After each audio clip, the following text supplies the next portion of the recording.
So guys, magluluto ako ngayon ng sizzling tofu. So ito, gumamit tayo ng medium firm na tofu. Saka ito, sibuyas, bell pepper. Yung siling haba, tinanggal ko lang yung buto. Ito naman yung mixture ko ng sauce. So ito mayonnaise. Nilagyan ko rin siya ng oyster sauce, saka liquid seasoning, konting sugar, paminta. So minix ko lang siya mamaya, ihahalo natin yung mamaya dito. Ito naman yung magiging pampreading natin dito sa ating tofu. So meron siyang cornstarch, salt and pepper, nilagyan ko rin siya ng pampalasa. So depende sa inyo kung ano gusto yung pampalasa ilagay nyo. Pwedeng magic sarap, pwedeng yung Guinness sa flavor mix. Pero itong ginamit ko rito, yung Guinness sa flavor mix. So ito, ilalagay ko ito ngayon dito, tapos ipipirito ko. Tapos ko iano itong sauce mamaya ilalagay. So, tingnan natin. So guys, ito niluluto ko na itong ating sizzling tofu. So pinirito ko na ito kanina. So ito na yung ating onion, bell pepper, saka yung sili natin berde. Nilagyan ko rito ng butter. Yun ang ginamit nating cooking oil. Imbis na cooking oil, butter.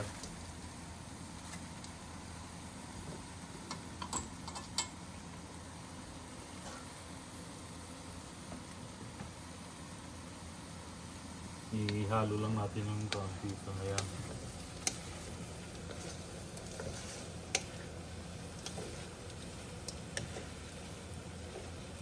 Sarap nito eh.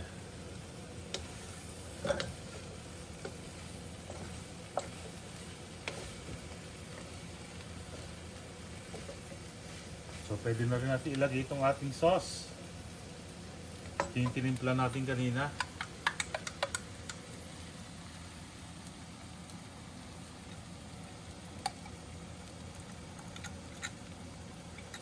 Mamaya pwede ilagay na lang ito sa sizzling plate para medyo maganda-ganda ang dating.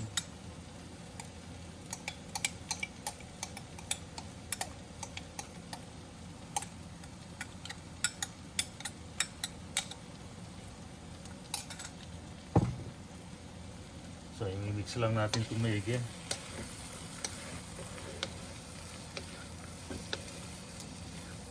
Wow, napakasarap po. Saan nga ba nakakabili ng mga ganito mari sa sa mga restaurant yun? Sa Max. Oo nga no. Eto, hindi mo na kailangan umorder. Ang dali lang gawin. So mga 2 minutes, pwede na natin ito hunguin. Luto na to.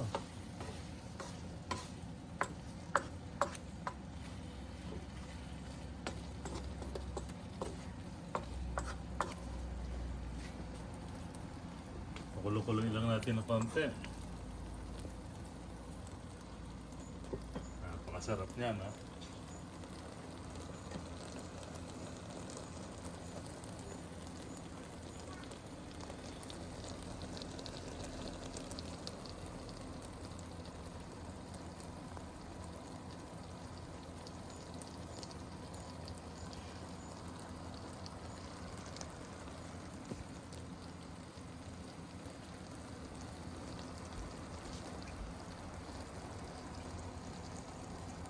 So, after 2 minutes, pwede na natin patayin itong ating kalan.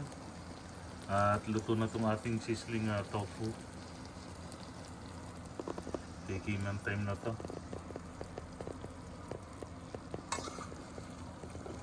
Tikman natin. Mainit pa to.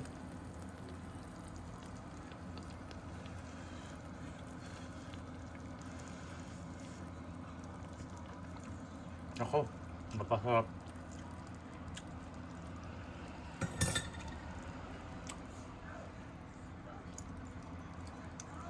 Yung tofu, crunchy pa.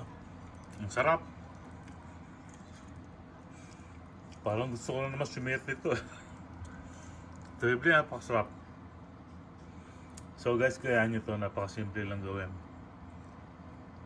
Tinimplahan ko lang yung tofu ng salt and pepper, saka nilagyan ko siya ng ginisa flavor mix. Tapos nilagyan ko siya ng cornstarch bago ipinirito. Tapos nagisa ako ng sibuyas, nilagyan ko ng bell pepper, saka yung berdeng yung mahabang sile. Tapos nilagay ko itong tofu ang pinirito bago yung mixture nilagay ko. So okay na. Panalong panalo. So kain po tayo. Terrible yung napakasarap.